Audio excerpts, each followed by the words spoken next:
Want to know how to debug your program in Java? Well, no worries. In this video, I'm going to show you an easy step-by-step guide on how to do it. It's super simple, so let's get right into it. Well, in this video, I'm simply going to use the terminal or the command prompt that is simply on the Windows default or built-in. So what you need to do is just simply type in this code writer and make sure to save it first up.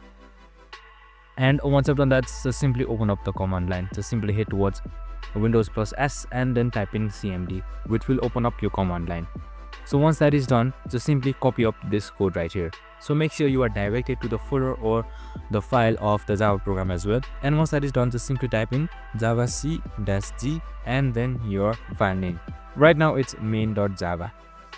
And once that is done, just simply select enter. And now this should start debugging. So as my file not found error is showing because I have not linked it yet to the folder right here. So just simply type in JDB as my file name is main, but if your file type is different or your file name is different, you can just simply type in anything that your file name is. And once that is done, just simply select enter.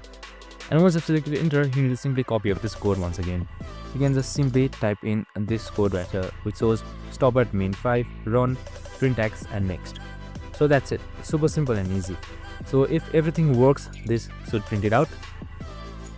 And that's it. I hope this video helped. If it did, make sure to like, subscribe and tune in with us for more of these videos.